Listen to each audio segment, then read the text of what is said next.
বিগত এই চলমান পরিস্থিতিতে এই খুতবার বিষয়টা পড়ে গিয়েছিল, আর তাতে আমরা দেখতে পেলাম যে ক্ষমতাকে টিকিয়ে রাখার জন্য একজন ক্ষমতাধর ব্যক্তি তার বিপক্ষের লোকদেরকে কিভাবে হত্যা করে, কিভাবে তারা বন্দী বানায়, এটা এখন মিডিয়াতে উঠে আসতেছে। অথচ রাসূলুল্লাহ সাল্লাল্লাহু আলাইহি ওয়াসাল্লামকে এটা আজ থেকে 1400 বছর আগেই জানিয়ে দেওয়া হয়েছে যে আপনার উম্মতই এটা করবে, মুসলিমদেরকে হত্যা করবে, মুসলিমদেরকে বন্দী বানাবে। কারণ বাংলাদেশে কোনো কাফের চেপে যায় নাই এখনো। আমাদের বিগত সরকার যারা ছিল তারাও মুসলমান ছিল, যারা ক্ষমতা পাওয়ার জন্য মাঠে কাজ করে যাচ্ছে তারাও মুসলিম, আবার পরবর্তীতে যারা আসবে তারাও মুসলিম। কিন্তু একে অপরকে নিজের চরম শত্রু মনে করে, একে অপরের রক্তকে হালাল মনে করে। একদলকে পরাজিত করার পরে কি হয়েছে, তাদের বাড়ি ঘর যা কিছু সম্পত্তি আছে সব লুটতরাজ করে আপনি আগুন দিয়ে জ্বালিয়ে দিয়েছেন, মনে হচ্ছে আপনার কাছে এগুলো সব হালাল। তারা যেমন ক্ষমতায় ছিল, তারা যেমন বাতিলভাবে বহু টাকা সম্পত্তির মালিক হয়েছে, সেটাকে নিজের জন্য হালাল মনে করত, আর এখন আপনারাও তাদের সম্পত্তিগুলোকে হালাল করে নিয়েছে। অথচ দুই পক্ষই মুসলিম।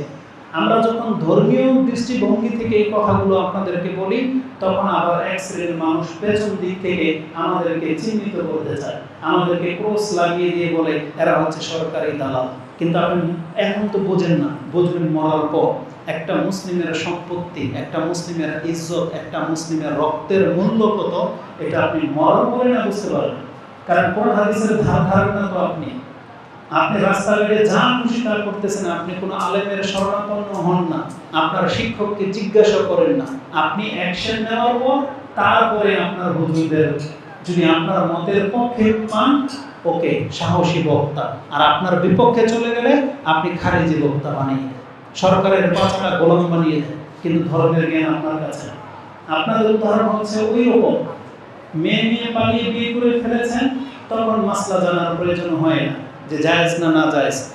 2-3-10 বছর সংসার হয়ে গেছে, 2-3টা বাচ্চা হয়ে গেছে, এখন হুঁশ ফিরছে, এখন বক্তব্য শুনে যখন দেখলো যে বিয়ে না জায়েজ, এখন ফতোয়া চায় যে এখন কি আমরা কি তাহলে না জায়েজ সম্পর্কে আছে। আমাদের অবস্থা হয়ে গেছে এমন। আপনি রাষ্ট্র কায়েম করবেন, রাষ্ট্র প্রতিষ্ঠিত করবেন, অথচ ধর্মের ধারা ধারেন না। নিজের মতো করে আপনি কমিউনিস্ট একটা রাষ্ট্র চালাতে চাচ্ছেন, একদল কাছ থেকে ক্ষমতা ছিনিয়ে আরেক দল চালাতে চাচ্ছেন, অথচ আবার মরে গেলে আবার শরীরের মর্যাদা চান আল্লাহর কাছে। কিন্তু আপনি আল্লাহর জন্য জমিনে কাজ করতেছেন না। অতএব আমাদের দাবি থাকবে বা দাওয়াত থাকবে, সবাই মুসলিম, যারাই যত কাজ করতেছেন সবাই মানে মুসলিম হয়েই কাজ করতেছেন, শুধু আপনার নিয়মটাকে চেঞ্জ করে আপনার এই মেহনতটা আল্লাহর জন্য কাজে লাগান, দুনিয়ার জন্য না। এটা আমাদের দাবি থাকবে। তাহলে আপনার এই মেহনতের বিনিময়ে আল্লাহর কাছ থেকে আপনি কিছু পাবেন। আলা কুল্লি হাল, তো রাসূলুল্লাহ সাল্লাল্লাহু আলাইহি ওয়াসাল্লামকে বলা হয়েছে আপনার উম্মত একে অপরকে হত্যা করবে, একে অপরকে ধ্বংস করবে। এটা হচ্ছে মুসলিম জাতির উপর অনেক বড় একটা বিপর্যয়, এবং হত্যার পাপ কত মারাত্মক সেটাও আমরা আলোচনা করে ফেলেছি। মুসলিমদের উপরে দ্বিতীয় ফিতনা যেটা চলমান, যেটা আমাদের সবার সাথে রিলেটেড, সেটা হচ্ছে মুসলিম তার ধর্ম থেকে মুখ ফিরিয়ে নেবে। এটা হচ্ছে মুসলিমদের জীবনের সবচেয়ে বড় বিপর্যয়।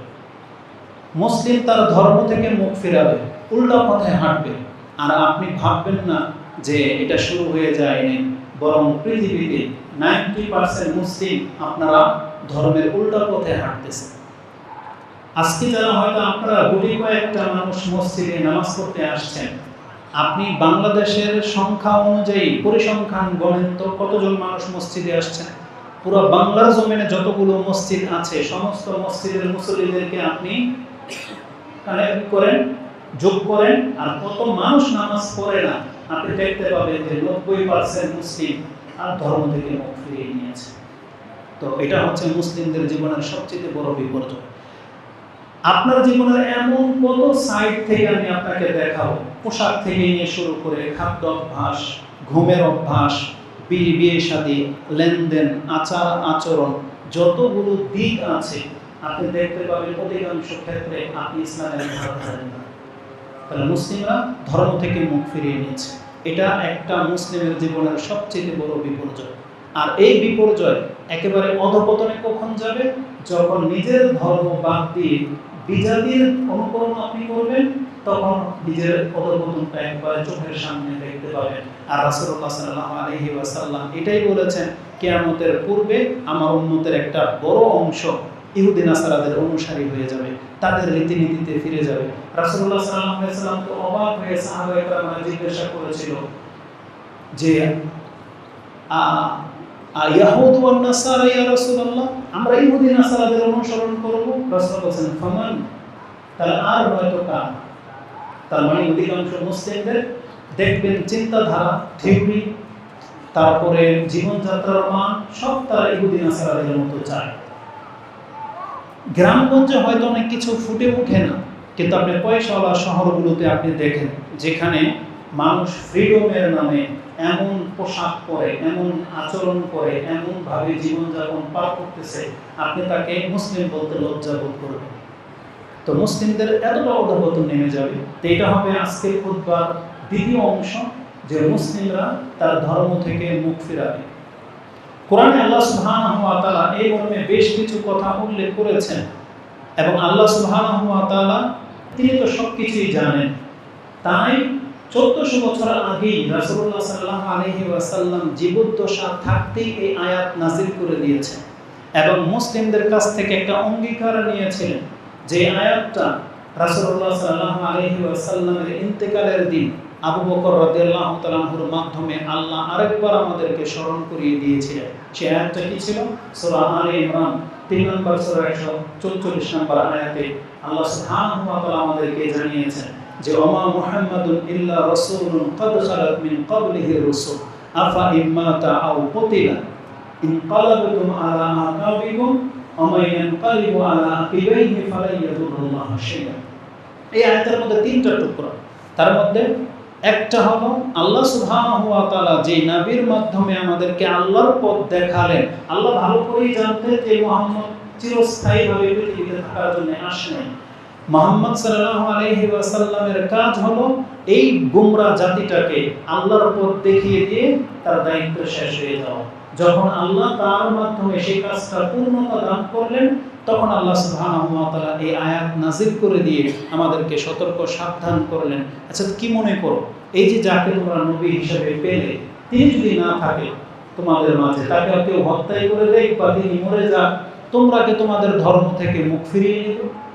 তার মানে মুহাম্মদ সাল্লাল্লাহু আলাইহি ওয়াসাল্লাম হচ্ছেন একজন রাসূল মাত্র। যেমন পৃথিবীতে অসংখ্য রাসূল এসেছিলেন, কি জন্য? তাদের দাওয়াত কি ছিল?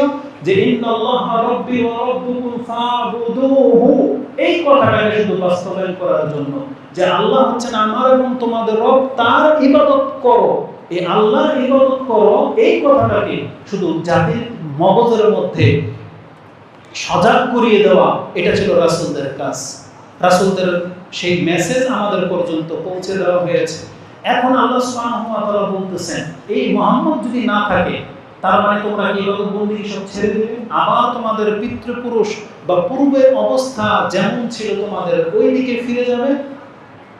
তারপর আল্লাহ সুবহানাহু ওয়া তাআলা বলেছেন যে আমায়ানকালিবু আলা আকিবাইহি, যারা এই ধর্ম পাওয়ার পরে আবার যদি বিধর্মী হয়ে যায়, ধর্ম থেকে মুখ ফিরিয়ে নেয়, তাহলে সে জেনে নাও, তুমি জেনে নাও যে তুমি আল্লাহর কোনো কিছু ক্ষতি করতে পারবে না। ফালা ইয়াদুরুল্লাহা শাইআ, আল্লাহর কোনো ক্ষতি তুমি করতে পারবে না। এই মর্মে একটা হাদিসে কুদসি রয়েছে। হাদিসটি আপনি মুসলিমে পেয়ে যাবেন। মুসলিমে হাদিসটি মুসলিমে রয়েছে 46 নম্বর অধ্যায়, কিতাবুল বিররি ওয়াস সিলাহ, তার 15 নম্বর পর্ব, হাদিস নাম্বার সম্ভবত 6466, 6466। তাতে একটা হাদিস এনেছেন ইমাম মুসলিম যে আল্লাহ সুবহানাহু ওয়া তাআলা জুলুমকে হারাম করেছেন। আবু যার রাদিয়াল্লাহু তাআলা থেকে হাদিসের বর্ণনা করা হয়েছে যে আল্লাহ সুবহানাহু ওয়া তাআলা তাতে তিনি বলেছেন, ইয়া ইবাদি ইন্নী হারামতু আয-যুলমা আলা নাফসি ওয়া জাআলতু বাইনাকুম মুহাররামান ফালা তাযালামু। এইভাবে হাদিসটা শুরু হয়েছে যে আমি আল্লাহ নিজের উপরে জুলুম করাকে নিজেই হারাম করে নিয়েছি, এবং ওই একই জুলুম তোমাদের একে অপরের উপরে করাটাকেও হারাম করে দিয়েছি। খবরদার কেউ কারো উপরে জুলুম করো না। এই হাদিসটি একটু লম্বা, তার মধ্যে একটা টুকরা এমন রয়েছে যে আল্লাহ সুবহানাহু ওয়া তাআলা বলেছেন, ইন্না আউওয়ালাকুম ওয়া আখিরাকুম ওয়া ইনসাকুম ওয়া জিন্নাকুম কানু আলা আফজারি কালবি রাজুলিন ওয়াহিদিন, তোমাদের পুরো পৃথিবীর মানুষ যদি সবাই একটা খারাপ ব্যক্তির মতো হয়ে যাও, ফেরাউনের মতো, সব ফেরাউন হয়ে গেছে পৃথিবী। আল্লাহ সুবহানাহু ওয়া তাআলা বলেন মা নাকাসা যালিকা ফি মুলকি শাইআন, তাহলে আমার রাজত্বে, আমার সম্মানে সামান্যতম ঘাটতি হবে না, আল্লাহ বলেছেন। তারপর আল্লাহ বলেছেন আর যদি তোমরা এর বিপরীত হও, লাউ আউওয়ালাকুম ওয়া আখিরাকুম ওয়া ইনসাকুম ওয়া জিন্নাকুম কানু আলা আতকা রাজুলিন কালবিন মিনকুম, তোমাদের মধ্যে একজন তাকওয়াবান ব্যক্তির অন্তর যেমন মুহাম্মদুর রাসূলুল্লাহ সাল্লাল্লাহু আলাইহি ওয়াসাল্লাম, তোমরা পুরো পৃথিবীবাসী যদি মুহাম্মদ সাল্লাল্লাহু আলাইহি ওয়াসাল্লামের মতো সৎ হয়ে যাও, মা যাদা ফি মুলকি শাইআন, আল্লাহ বলেন আমার রাজত্বে মানে আমার যে মর্যাদা আছে, আমার যে জগৎ আছে, আমার হুকুমতের মধ্যে সামান্যতম মর্যাদা বেড়ে যাবে না। তার মানে আমরা যদি আল্লাহর ইবাদত করি সেটাও আমাদের ফায়দা, আমরা যদি আল্লাহর কাছ থেকে মুখ ফিরিয়ে নেই তাহলে এটা আমাদের ক্ষতি। আল্লাহ সুবহানাহু ওয়া তাআলা এখানে কোনো লাভ ক্ষতি নেই। এজন্য আল্লাহ সুবহানাহু ওয়া তাআলা বলেছেন যদি তোমরা আমার এই পথ থেকে মুখ ফিরিয়ে নাও, ফালা ইয়াদুরুল্লাহ শাইআন, তাহলে তোমরা জেনে নাও আল্লাহর কোনো ক্ষতি হবে না। ওয়াসায়াজিল্লাহু শাকিরিন, কিন্তু তার পরে আল্লাহ বলতেছেন তবে আল্লাহ যারা শুকরগুজার তাদেরকে আল্লাহ সুবহানাহু ওয়া তাআলা আজর দেবে, উত্তম প্রতিদান দেবে। তার মানে কর্ম করলে প্রতিদান রয়েছে, কিন্তু আপনি যদি মুখ ফিরিয়ে নেন আপনাকে উদ্ধার করার মতন পৃথিবীতে কাউকে আপনি পাবেন না। এজন্য আল্লাহ সুবহানাহু ওয়া তাআলা বলেছেন তাহলে তোমরা কি মুহাম্মদ সাল্লাল্লাহু আলাইহি ওয়াসাল্লামের পরে কি মুখ ফিরিয়ে নেবে? এটা তো একটা আয়াত ছিল। সাহাবায়ে কেরামরা কিন্তু মুখ ফিরিয়ে নেয়, তারা কিন্তু দ্বীনের উপরেই ছিলেন, তাবিঈনরা দ্বীনের উপরেই ছিলেন, তাবিঈনরা দ্বীনের উপরেই ছিলেন। তারা যদি দ্বীনের উপরে টিকে না থাকতেন তাহলে আমাদের পর্যন্ত কিন্তু ইসলাম আসতো না। কিন্তু আমাদের চরিত্রটা এমন কেন হয়ে যাচ্ছে? আমরা কেন ধর্ম থেকে মুখ ফিরিয়ে নিচ্ছি, অথচ প্রতিনিয়ত আমাদেরকে কোরআন এবং হাদিস দিয়ে আমাদেরকে বোঝানো হচ্ছে, আমাদেরকে সতর্ক সাবধান করা হচ্ছে। কেন এই বিষয়টা আপনাদেরকে জানতে হবে? আপনি দিন থেকে যে মুখ ফিরিয়ে আছেন আপনি টের পাচ্ছেন না, আপনার সাথে কি করা হবে কিয়ামতের মাঠে। আসুন আরেকটু নুকতা আপনাকে স্মরণ করিয়ে দিই। ইমাম বুখারী রাহিমাহুল্লাহ তার থেকে একটা হাদিস নিয়ে নেন, এটাও ফিতনার অধ্যায়ে এনেছেন, 92 নম্বর অধ্যায়, হাদিস আপনি 70-48 পেয়ে যাবেন, 7048। রাসূলুল্লাহ সাল্লাল্লাহু আলাইহি ওয়াসাল্লাম থেকে বর্ণনা করা হয়েছে যে রাসূলুল্লাহ সাল্লাল্লাহু আলাইহি ওয়াসাল্লাম আবি মুলাইকা ইবনে আবি মুলাইকা আসমা রাদিয়াল্লাহু তাআলা থেকে হাদিসে বর্ণনা করেছেন যে ক্বালা রাসূলুল্লাহ সাল্লাল্লাহু আলাইহি ওয়াসাল্লাম আনা আনতাজিরু আলা হাউদিন, আনা আলা হাউদিন আনতাজিরু মাইয়ারিদু আলাইয়া, আমার সামনে দিয়ে যারা যাবে তাদেরকে আমি হাউজে কাউসারের পানি পান করার জন্য আমি সেখানে অপেক্ষমান থাকব। মুহাম্মদুর রাসূলুল্লাহ সাল্লাল্লাহু আলাইহি ওয়াসাল্লামের মিম্বর এভাবে দাঁড় করিয়ে দেওয়া হবে, রাসূল সাল্লাল্লাহু সেই মিম্বরের উপরে দাঁড়িয়ে থাকবেন এবং তার উম্মতকে নিজের হাতে পানি পান করাবেন। আর একবার যারা রাসূল সাল্লাল্লাহু হাতে সেই হাউজে কাউসারের পানি পান করবে, পুরো বিচারের মাঠ জুড়ে জান্নাতে ঢোকা পর্যন্ত সে কোনোদিন আর পিপাসার্ত হবে না। এই মর্যাদা এই উম্মতকে দেওয়া হয়েছে। সেই উম্মতের সাথে কি আচরণ করা হবে? রাসূল সাল্লাল্লাহু বলছেন ফা ইউখাযু বিনাসি মিন দুনি, আমার সামনে থেকে কিছু মানুষকে ধরে নিয়ে যাওয়া হবে। ফাআকুল, আমি বলবো উম্মতি, এটা তো আমার উম্মত, তাকে ছেড়ে দেওয়া হোক, এভাবে বলা হবে। কিন্তু ফায়াকুল, আমাকে বলা হবে, রাসূল সাল্লাল্লাহু বলতেছে যে আমাকে বলা হবে লা তাদরি মাশাউ আলা কাহকারা, হে মুহাম্মদ আপনি জানেন না যাকে আপনি আপনার উম্মত বলে দাবি করলেন আপনার মৃত্যুর পর এ আপনার পথ ছেড়ে উল্টা পথে হেঁটেছে। মাশাউ আলা কাহকারা, কাহকারা বলা হয় যে আমরা হাঁটতেছি এইদিকে আর আপনি পেছন দিকে কেটে চলে গেলেন, এটা হচ্ছে মাশাউ আলা কাহকারা। যেমন কথার কথা, এটার অনেকগুলো এক্সাম্পল আছে। আমাদের সাথে যেটা ঘটেছে সেটা বলি। ছোট বাচ্চাদেরকে যখন বাপ মা বলে বাসায়, ওরা খেলার মাঠ থেকে ধরে নিয়ে আসছে, ওরা বলতো আমার বাসায় চল, তাড়াতাড়ি আয়। কিছুক্ষণ পরে তাকায় দেখে ও পেছনে নাই গায়ে, তার মানে ও আবার মাঠ, বুঝেন? এটা হচ্ছে পেছন দিক থেকে সরে যাও। তো রাসূলুল্লাহ সাল্লাল্লাহু আলাইহি ওয়াসাল্লামকে আমাদেরকে বলেন ওয়ান্না হাযা সিরাতি মুস্তাকিমান ফাত্তাবিউ, এটাই সরল পথ যেটা তোমাকে আল্লাহর পর্যন্ত নিয়ে যাবে, তুমি কিন্তু থেমে থাকো না, তুমি এই পথে আসতে থাকো। রাসূল কিন্তু আমাদেরকে রেখে আগেই চলে গেছেন, বলছে আসো আমার পথ অনুসরণ করো, কিন্তু আপনি থেমে গেলেন। শুধু থেমেই যান নাই, আপনি সেই রাস্তা থেকে সরে গেলেন, সেই রাস্তায় ধরলেন না, আপনি ছেড়ে দিলেন রাসূল সাল্লাল্লাহু আলাইহি ওয়াসাল্লামের রাস্তা, তাহলে মাশাআল্লাহ কাহকার আপনি আপনার পথ থেকে কিন্তু সরে গেলেন। রাসূল সাল্লাল্লাহু কি বলবে সেই দিন যে যাক আমার উম্মত ভুল করে ফেলেছে তো ভুল করে ফেলেছে, এটা বলবেন? বরং অপর বর্ণনা রয়েছে সুহকান সুহকান লিমান গায়্যারা দীনি আও বাদদালা দীনি, যে আমার দ্বীনকে পরিবর্তন করে দিয়েছে, যে অন্য কোন পথ অবলম্বন করেছে, একে আমার সামনে থেকে সরিয়ে ফেলা হোক। এটা হলো দ্বীন থেকে মুখ ফিরানোর রেজাল্ট। আজকে আপনার চুলের স্টাইল রাসূলের ক্ষেত্রে আপনার প্রযোজ্য হয় না, দাড়ির চেহারার ক্ষেত্রে রাসূলকে খুঁজেন না, পোশাকের ক্ষেত্রে রাসূলের প্রয়োজন হয় না, খাদ্যের সময় আপনার রাসূলের প্রয়োজন হয় না, ঘুমানোর সময় হয় না, রাষ্ট্রনীতিতে হয় না, ওই শুধু মসজিদে আসলে বা হাইয়া বা আশহাদু আন্না মুহাম্মাদুর রাসূলুল্লাহ শুনলে খালি চুমু খাওয়ার সময় আপনার মনে পড়ে, এটা দিয়ে আপনি নাজাত পাবেন না। বরং রাসূলুল্লাহ সাল্লাল্লাহু আলাইহি ওয়াসাল্লামের দ্বীনের ইত্তেবা করতে আমাদেরকে আদেশ করা হয়েছে, তাই আমাদের নাজাত আছে। কিন্তু ব্যক্তি জীবনের সমস্ত সিদ্ধান্ত আপনি নিজের মতো করে নিয়ে নিচ্ছেন, আপনার একটু গিলটি ফিল হয় না যে আমি কি আল্লাহর খেলাফ যাচ্ছি কিনা। আপনি কি সব কমেন্ট করতে থাকেন, কি সমস্ত পদক্ষেপ নিয়ে নিচ্ছেন, যাকে তাকে মেরে দিচ্ছেন, যা তা করে ফেলতেছেন।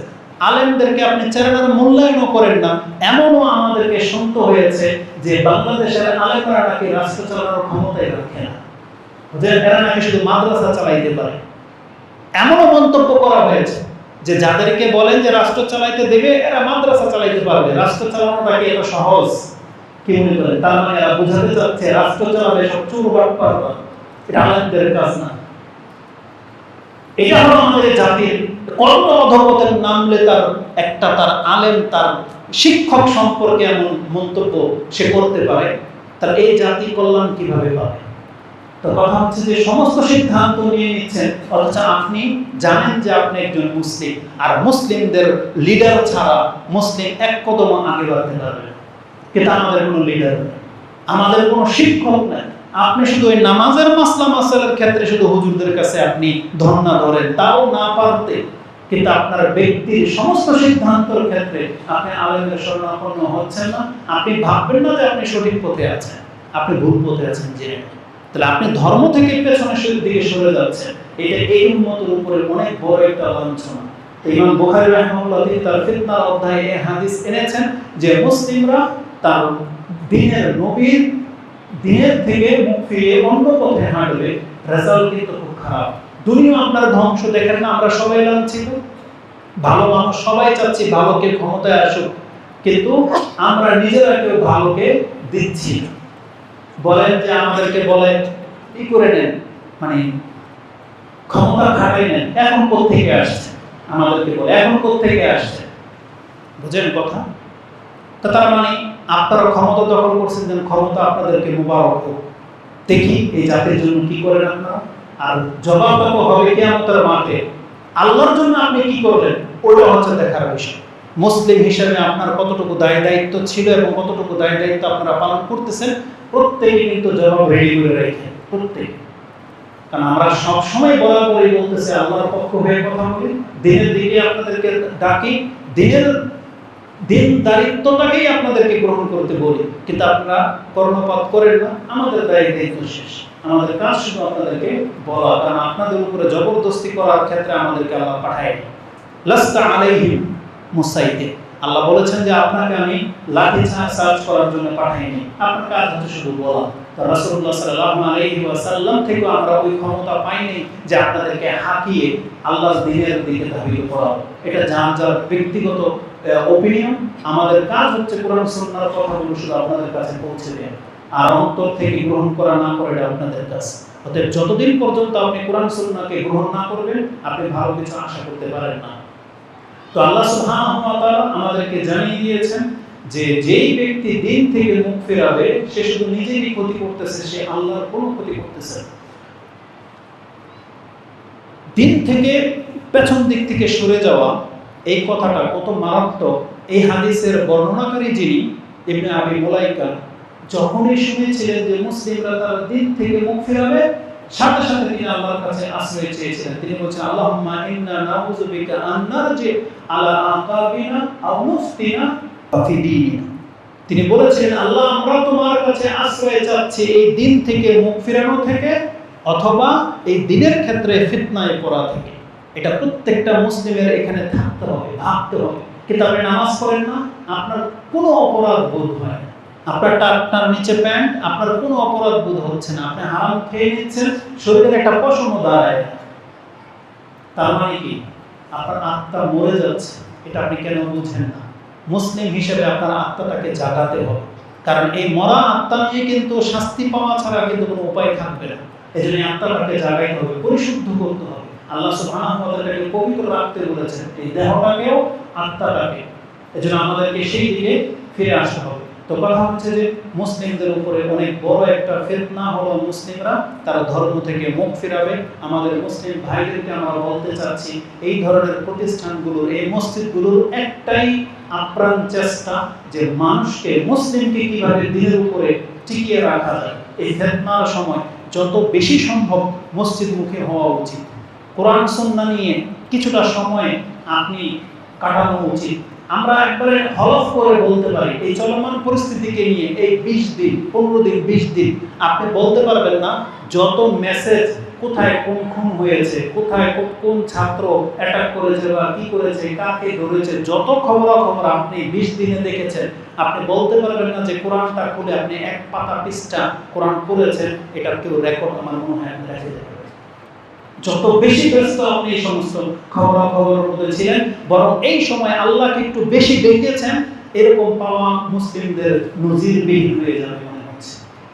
আমরা সব সময় টল করা যাবে এই বন্যা পরিস্থিতিকে নিয়েও। এইসব কাজে দেখবেন আপনি ফুর্তির সাথে কাজ করতেছেন, আপনার নামাজ পড়ছেন না পড়ছেন এটা নিয়ে দেখা দেখি নাই। আপনি ত্রাণ নিয়ে ঠিকই ব্যস্ত, আপনি ট্রাফিকের কাজ করেন, আপনি সাথে আপনার বোনদেরকে পর্যন্ত রাস্তায় নামিয়ে ফেলেছেন, যারা হয়তো ওই যে শাড়ি পরে ট্রাফিক গিরি করে। এটাই নাকি জাতিবিল উন্নত হয়েছে। আপনাদের কাছে নাকি এটাই ভালো লাগে? জাতিকে এতটা উন্নত আপনারা করেছেন, জবাব দিবেন মরার পরে যে এই উন্নতের রেজাল্টটা কি হতে পারে। তো আল্লাহ সুবহানাহু ওয়া তাআলা আমাদেরকে হক কথা বলার এবং বোঝার তৌফিক দান করুন। মুসলিমরা কিভাবে দিন থেকে মুখ ফিরায় সাধারণত, আজকে একটু ব্যতিক্রম একটা আয়াত আপনাকে শোনাই। প্রকাশ্যভাবে আপনি নামাজ পড়েন না, প্রকাশ্যভাবে, এর চাইতে বড় কথা আর কিছু হইতে পারে। একটা মুসলিমের যেটা পরিচয়, আমি বারবার বলি, নামাজ কিন্তু পরহেজগারিতা না। আপনি জেনে, পুরুষরা দাড়ি রাখবে, নামাজ পড়বে, মহিলারা পর্দা করবে, নামাজ পড়বে, এটা পরহেজগারি না। এটা তার দায়িত্ব, এটা তার ঈমান, এটা তার পরিচয়। মানে নামাজ পড়লে আপনি মুসলিম। এখন আপনি ভালো মুসলিম না মন্দ মুসলিম সেটা কর্ম দিয়ে বিচার হবে, কিন্তু নামাজটা হচ্ছে আপনার মুসলিমত্ব। কিন্তু সেটাই যখন হারিয়ে গেছে, সেটাই যখন নাই, তখন আর কেমনে আপনাকে আরো ক্লিয়ার করে বোঝাই যে আপনি দিন থেকে মুখ ফিরিয়ে নিয়েছেন। আর কি দিয়ে বুঝানো বলে, কি দিলে, কি কোন পাপ দেখালে আপনি বুঝবেন যে হ্যাঁ আমি এখন দিনের পথে নাই? কারণ যেটাকে কুফরি বলা হয়েছে, বেনামাজি হওয়া, সেটাকে আপনি কোনো অপরাধী মনে করেন না। আর কোন এক্সাম্পল দিয়ে আপনাকে বোঝানো যায়? তবে ব্যতিক্রম কিছু আয়াত আছে, তার মধ্যে একটা আয়াত আমি আপনাকে শোনাই, যে ইমাম আল্লাহ সুবহানাহু ওয়া তাআলা সূরা হজ 22 নম্বর সূরা 11 নম্বর আয়াতে বলেছে যে কিছু মানুষের চরিত্র এমন। আল্লাহ বলেছেন, ওয়ামিনান নাসি মান ইয়াবুদুল্লাহ আলা হারফ। কিছু মানুষ আছে এক কিনারায় থেকে আল্লাহর ইবাদত করে বা কখনো কখনো আল্লাহর ইবাদত করে। ফাইজা আসাবাহু খায়রান ইতমাআন্নাবি, যখন সে যতটুকু ইবাদত করে তাতেই যদি কল্যাণ প্রাপ্ত হয়, আল্লাহ তাকে আরো ঢেল দেয়, সম্মান পায় বা সবকিছু পজিটিভ, কোনো অসুস্থতা নাই, কোনো রোগ নাই, কোনো বিপদ আপদ নাই, কিচ্ছু নাই, সে তাসবিহ জপে, হজ যায়, সব কিছু করে, মানে খায়রান ইতমাআন্নাবি, তার অন্তরে একটা প্রশান্তি পায়। ওয়াইজা আসাবাহু ফিতনাতুন ইনকালাবু আলা ওয়াজহিহি। আল্লাহ সুবহানাহু ওয়া তাআলা কথাটাকে এইভাবে বলেছেন, কিন্তু সে যখনই আল্লাহর পক্ষ থেকে কোনো একটা বিপদের বা একটা পরীক্ষার সম্মুখীন হয়, সে ওই আগের আসল চেহারায় ফিরে যায়। একটু আগে যে সে দাঁড়িয়ে রেখেছিল, সে যে নামাজ পড়তো, সেগুলো সব ভুলে যায়, ছেড়ে দেয়। তার পজিশন যদি ভালো হয়ে যায়, তখনও সে ইবাদত সব ছেড়ে দেয়। আবার তার পজিশন যখন খারাপ হয়ে যায়, তখন ওই একই আচরণ করে, পার্টি চেঞ্জ করে ফেলে। আল্লাহ সুবহানাহু ওয়া তাআলা বলতেছেন কিছু মানুষ আছে যারা আল্লাহর সাথে ইবাদতের ক্ষেত্রেও ঠিক এমনটা করে যে ইবাদত করে যদি মজা পায়, ইবাদত করে যদি আল্লাহর পক্ষ থেকে কিছু এক্সট্রা কিছু বেশি পায়, তখন সেই ইবাদতে ঠিকই মন লাগে। আর যখনই আল্লাহর কাছ থেকে তার তেমন কিছু দেওয়া হয় না, যেমন এক্সাম্পল নিয়ে নেন, বাস্তব উদাহরণ, যারা বিয়ে করেছেন বা একটা চাকরির জন্য কিছুদিন হয়তো আপনি নামাজ পড়তেছেন, একবারে কায়েমে তাহাজ্জুদ পর্যন্ত করে আল্লাহর কাছে চাইতে থাকে, যখন দেখে যে তারপরও চাকরি হয় না, 5 বছর হয়ে গেল বাচ্চা হয় না, এখন কিন্তু আর নামাজের ওই আস্থাটা আর থাকে না, তখন সে অন্য ভিন্ন কিছু করে। দুধ নামাজ পড়ে তো চাইলাম আল্লাহর কাছে, আল্লাহ তো চাকরি দিল না, তখন শুধু আর তাহাজ্জুদ ছুটে যায় না, তখন আর ফরজ ইবাদত পর্যন্ত ছেড়ে দেয়। এমন অধিকাংশ মুসলিমদের চরিত্র। আল্লাহ সুবহানাহু ওয়া তাআলা বলতেছেন যে ওয়ামিনান নাসি মান ইয়াবুদুল্লাহ আলা হারফ ফাইন আসাবাহু খায়রুন ইতমাআন নবী ওয়া ইন আসাবাহু ফিতনাতুন ইনকালাবু আলা ওয়াজহিহি খাসিরুদ দুনিয়া ওয়াল আখিরাহ। আল্লাহ বলেছেন যারা কিছু পাওয়ার জন্য এই রকমের একতরফা থেকে আল্লাহর ইবাদত করে, তার দুনিয়াও শেষ, তার পরকালও শেষ। আর আপনি আর আমি তো ইবাদতই ছেড়ে দিয়েছি। এখানে এমন ব্যক্তিদের আলোচনা চলতেছে যারা কিছু পেলে ইবাদত করে বা সন্তুষ্টর সময় আল্লাহ সুবহানাহু ওয়া তাআলার ইবাদত করে, তাদেরকে আল্লাহ বলতেছেন তার দুনিয়াও শেষ, পরকালও শেষ। আর যে ইবাদতই করে, তাহলে সে কি পরিস্থিতির মধ্যে আছে কেমনে আপনাকে বোঝায়? এটা হচ্ছে আমাদের পরিস্থিতি। তো এই আয়াতটা তাফসীরটা একবার পড়ে দেখবেন যে এখানে উলামায়ে কেরাম কত কি উল্লেখ করেছে, তাফসীরকারগণ কি উল্লেখ করেছে আপনি দেখবেন, তাহলে বুঝতে পারবেন আমাদের আপনাদের অবস্থাটা কোথায় আছে। আল্লাহর নজরে আমরা কি মুসলিম বলে গণ্য কিনা, আল্লাহর নজরে আমরা কি নাজাত পাবো কিনা, আপনি সেই তাফসীরটা পড়লে অনেকটাই আপনার জন্য ক্লিয়ার হয়ে যাবে। আল্লাহ সুবহানাহু ওয়া তাআলা আমাদেরকে এইভাবে সতর্ক সাবধান করেছে। রাসূলুল্লাহ সাল্লাল্লাহু আলাইহি ওয়াসাল্লামের হাদিসের মধ্যে এটার ভিন্ন ব্যাখ্যাটা কি আছে, রূপটা কি? রাসূলুল্লাহ সাল্লাল্লাহু আলাইহি ওয়াসাল্লাম তো বলেছেন ওই সমস্ত ব্যক্তিদের সম্পর্কে যারা সকালবেলা ঠিকই মুসলিম হয়ে তার সকাল হয়, কিন্তু সারা দিন এমন কি ঘটে সন্ধ্যা হতে হতে তার ঈমান নাই, সে কাফের হয়ে যায়। আবার ঠিক রাতেই এমন কিছু হয় দিনের বেলায় তার ঈমান থাকে না। রাসূলুল্লাহ সাল্লাল্লাহু আলাইহি ওয়াসাল্লাম एग्जांपलটা এভাবে দিয়েছেন, ইউসি মুমিনা ওয়া ইউসবি কাফিরা। কিভাবে ঘটে এটা? ইয়াবিউ দীনাহু বিআরাদিন মিনাদ দুনিয়া। সে তার দুনিয়া পাওয়ার জন্য তার দিনকে বিক্রি করে দেয়। আজকে বলেন তো দেখি, আপনি বলবেন হুজুর আমি তো আমার ধর্ম বিক্রি করে তোর দুনিয়া খাই না। ওই অপবাদ তো হুজুরদেরকে দেয়, আপনারা আমাদেরকে দেন যারা ধর্ম ব্যবসা করে খায়, তাই না? আপনি মাত্র 15,000 টাকা বেতনের জন্য আপনি 12 ঘন্টা ডিউটি করেন, তার মধ্যে এক ওয়াক্ত নামাজও আপনি পড়েন না, বরং আপনার কথা হলো নামাজ মালিক পড়তে দেয় না, এজন্য মালিককে সন্তুষ্ট করার জন্য আপনি নামাজ পড়েন না। ধর্ম বিক্রেতাকে আমি হইলাম না আপনি হইলেন, আপনি তো আপনার ধর্ম বিক্রি করে দিয়েছেন। যে মালিককে সন্তুষ্ট করার জন্য আপনি জামাতে নামাজ পড়া ছেড়ে দিয়েছেন, নামাজই পড়েন না আপনি আপনার চাকরিকে বাঁচানোর জন্য। কত শত যুবক আছে শুধু চাকরিকে টিকানোর জন্য দাঁড়িয়ে রাখে না, তারা দুদিনকে বিক্রি করে দিয়েছে। কত শত ব্যক্তিরা আছে হারাম খায়, পেটের জন্য হারাম খায়, ব্যাংকে চাকরি করে। জানেন একজন ব্যাংকারের স্ট্যাটাস দেখেছিলাম, একজন উচ্চশিক্ষিত একজন ব্যক্তি, তিনি স্ট্যাটাস দিয়েছে এত সুন্দর চমৎকার করে, ব্যাংকের চাকরি হালাল কেন হবে না সেটাকে তুলে ধরে এমন এমন যুক্তি সে পেশ করেছে, সে আমাদের সবাইকে হারাম কোরবানি ছেড়ে দিয়েছে।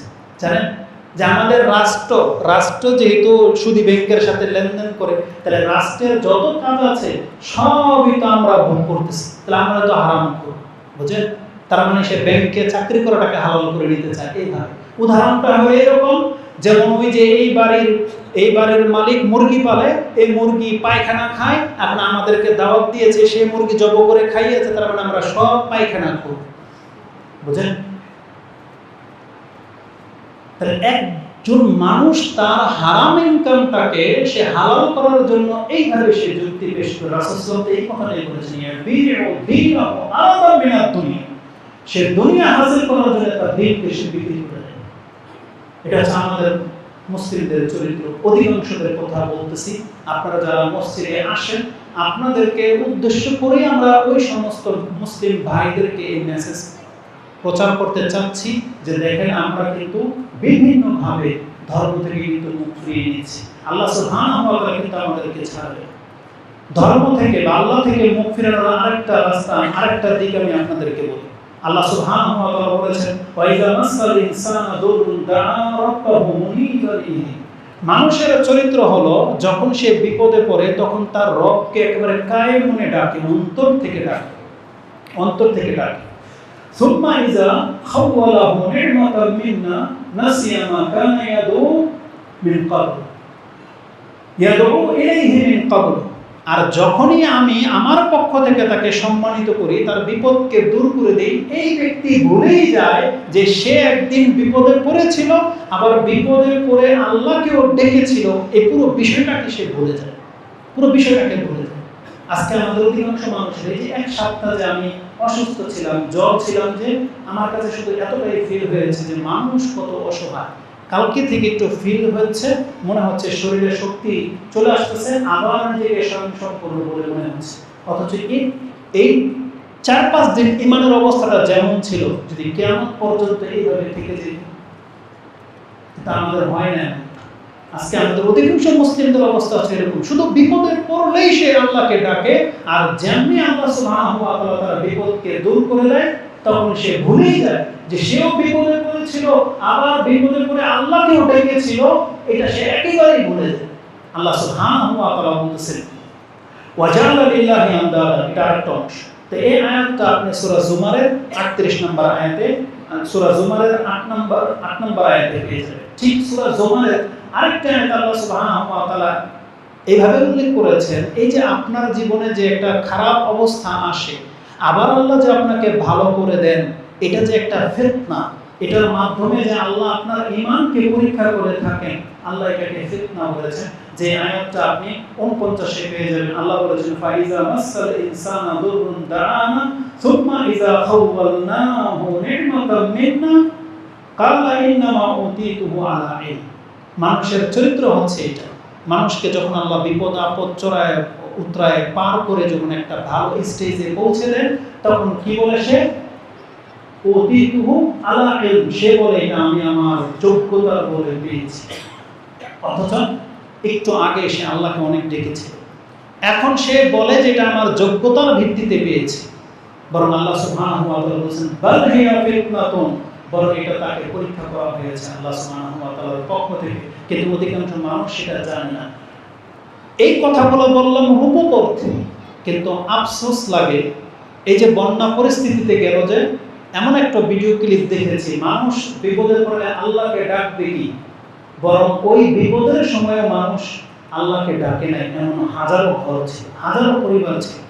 কারণ যারা এমনিতে নামাজই পড়ে না, তারা বিপদে পড়লি আর না পড়লি, তারা কখনো আল্লাহ সুবহানাহু ওয়া তাআলার শরণাপন্ন হতে হবে এটা তাদের মাথায় আসেই না। মানে বিপদটাও যে একটা আল্লাহর পক্ষ থেকে পরীক্ষা হয়, এবং এটা যে তার একটা ইউটার্ন করার একটা উপায় যে থাকে, এটা অধিকাংশ মানুষের সেই হিতাহিত জ্ঞানটা কাজ করে। অথচ আল্লাহ সুবহানাহু ওয়া তাআলা কিন্তু আমাদেরকে জানিয়েছেন যে আল্লাহ যদি কোনো মুসলিম জাতিতে বিপদ চাপিয়ে দেন, তাতে আল্লাহর 3টা উদ্দেশ্য থাকে। এক, আল্লাহ চান এই বিপদের মাধ্যমে মুসলিমদেরকে পাপ মুক্ত করা। আল্লাহ চান মুসলিমদেরকে মর্যাদায় উঁচু করতে চান। আর আল্লাহ চান কিছু মানুষ তওবা করে আল্লাহর পথ ধরে নিতে। এটা হচ্ছে আল্লাহর উদ্দেশ্য। আল্লাহ সুবহানাহু ওয়া তাআলা তিনি কখনোই আমাদেরকে হালাক করে দিতে চান না, কখনোই চান না আল্লাহ সুবহানাহু ওয়া তাআলা। যদি হালাক হওয়ার যোগ্য কেউ থাকে তাহলে ইহুদি নাসারা কাফেররা আছে, কিন্তু আল্লাহ মুসলিমদেরকে কেন ধরেন? কারণ আল্লাহ মুসলিমদেরকে শুধরাতে চান। আল্লাহ সুবহানাহু ওয়া তাআলা বড় শাস্তি থেকে আপনাকে আমাকে বাঁচাতে চান। তাহলে এগুলো হচ্ছে একটা রূপক অর্থে বললাম, কিন্তু অধিকাংশ মানুষ কিন্তু বিপদে কেন, মানে আমি কি আপনাকে বুঝাতে পারছি কিনা জানি না, একজন ব্যক্তি আল্লাহকে ডাকে আবার ভুলে যায়, তার সম্পর্কে আল্লাহ সুবহানাহু ওয়া তাআলা এখানে নিন্দা করেছেন। আমি আপনাকে ওই সমস্ত মুসলিমদের কথা বোঝাতে চাচ্ছি যারা বিপদে পড়ে আল্লাহকে ডাকে। কেমন মুসলিমরা, বা কে আছে আল্লাহ ছাড়া? আপনাদের আমাদের কে আছে আল্লাহ ছাড়া? কেউ নাই আমাদের। অতএব আল্লাহ সুবহানাহু ওয়া তাআলার কাছে আমাদেরকে ফিরে আসতে হবে। তো রাসূলুল্লাহ সাল্লাল্লাহু আলাইহি ওয়াসাল্লাম আমাদেরকে বলেছিলেন যে মুসলিমদের অনেক বড় একটা বিপর্যয় হলো মুসলিমরা আল্লাহ থেকে মুখ ফিরিয়ে নেবে, মুসলিমরা দিন থেকে মুখ ফিরিয়ে নিচ্ছে। এটা হওয়া উচিত না। আল্লাহ সুবহানাহু ওয়া তাআলা আমাদেরকে বোঝার এবং সে অনুযায়ী আমল করার তৌফিক দান করুন। আমিন। আল্লাহ সুবহানাহু ওয়া তাআলার কাছে আমাদেরকে প্রতিনিয়ত দোয়া করতে হবে। যে দোয়াটি রাসূলুল্লাহ সাল্লাল্লাহু আলাইহি ওয়াসাল্লাম সবথেকে বেশি করতেন। আনাস রাদিয়াল্লাহু তাআলা আনহা থেকে প্রমাণিত রয়েছে, উম্মে সালামা থেকেও রয়েছে যে রাসূল সাল্লাল্লাহু বলতেন, ইয়া মুকাল্লিবাল কুলুব সাব্বিত কলবি আলা দীনি, ইয়া মুসাররিফাল কুলুব সাররিফ কলবি আলা তাআতি। তাকে জিজ্ঞাসা করা হয়েছে, ইয়া রাসূলুল্লাহ, আপনার দোয়াতে এই দোয়াগুলো সবচেয়ে বেশি পরিমাণ কেন আপনি বলেন? তখন রাসূলুল্লাহ সাল্লাল্লাহু আলাইহি ওয়াসাল্লাম বলেছেন, প্রত্যেকটা মানুষের অন্তর আল্লাহর দুই আঙ্গুলের মাঝখানে থাকে। ইউকাল্লিবুহা কাইফা ইয়াশা, আল্লাহ যার অন্তরকে যখন খুশি পরিবর্তন করে দেন। অতএব আজকে যে আমাদের অন্তর ইসলাম থেকে যে ভিন্ন রূপ ধারণ করে নিচ্ছে, এটা কেন হচ্ছে? তার মানে আল্লাহ সুবহানাহু ওয়া তাআলার কাছে আপনি যেহেতু আশ্রয় চাচ্ছেন না, আল্লাহ আপনার অন্তরকে লাগামহীন ছেড়ে দিতে চাচ্ছেন। অথচ আপনি যদি আল্লাহর কাছে দোয়া করেন, আল্লাহ এটাকে আটকে রাখবে, ধরে রাখবে। কারণ আল্লাহ সুবহানাহু ওয়া তাআলা কোরআনের সূরা আনফাল ৮ নম্বর সূরার ২৪ অথবা ২৫ নম্বর আয়াত আপনি দেখেন, সেখানে আল্লাহ বলেছেন, ইন্নাল্লাহা ইয়াহুলু বাইনাল আবদি ওয়া কলবি। আল্লাহ বান্দা এবং তার অন্তরের মাঝে অন্তরাল হয়ে থাকে। আজকে কত মানুষ কাফের, আমি আর আপনি কেন কাফের হইনি? কারণ কুফরি আর আপনার আমার মাঝে আল্লাহ বিদ্যমান। আল্লাহ যদি এখান থেকে উঠে যান, আপনি আর আমি যে কোনো সময় কুফরিতে লিপ্ত হয়ে যাব, শয়তান আমাদেরকে ছিনিয়ে নেবে। কিন্তু আপনার আমার আর শয়তানের মাঝে কে আছে? আল্লাহ আছে। ইয়াহুলু বাইনাল আবদি ওয়া কলবি। ঠিক এর বিপরীত ব্যাখ্যা করা হয়েছে, একজন কাফের কেন ইসলাম গ্রহণ করতে পারতেছে না? আল্লাহ সেখানে বিদ্যমান। যতক্ষণ পর্যন্ত আল্লাহ না চাইবে, ওই কাফের কোনো ক্ষমতা নেই ইসলাম গ্রহণ করার, কোনোদিন ক্ষমতা হবে না। কিন্তু তাহলে আপনি তো শুকরিয়া আদায় করেন যে একজন কাফের চাইলেও মুসলমান হইতে পারে না, আর আল্লাহ আমাদেরকে মুসলমান ঘরেই সৃষ্টি করে দিয়েছেন। আল্লাহ এখন পর্যন্ত আমাদেরকে ঈমানের উপরে রেখেছেন। কিন্তু এই শুকরিয়া যদি আমরা আদায় না করি, আল্লাহ কিন্তু মাঝখান থেকে উঠে যাবে, তখন কিন্তু আমাদেরকে কেউ বাঁচাতে পারবে না। অতএব রাসূলুল্লাহ সাল্লাল্লাহু আলাইহি ওয়াসাল্লাম আমাদেরকে এই দোয়া বেশি বেশি করতে বলেছেন। বলবেন, ইয়া মুসাররিফাল কুলুব সাররিফ কলবি আলা তাআতি, রব্বানা লা তুযিগ কুলুবানা বা'দা ইয হাদাইতানা ওয়া হাব লানা মিন লাদুনকা রাহমা ইন্নাকা আনতাল ওয়াহ্হাব। যেটা আপনি সূরা আলে ইমরানের ৮ নম্বর আয়াতে পেয়ে যাবেন। এই দোয়াগুলো আমাদেরকে বেশি বেশি করতে হবে। হতে পারে আমরা দিনের উপরে আরো কিছুদিন হয়তো টিকে থাকতে পারবো, যদি আল্লাহ সুবহানাহু ওয়া তাআলা চান। أقول لقولي هذا أستغفر الله لي ولكم ولسائر المسلمين فاستغفروه إنه هو الغفور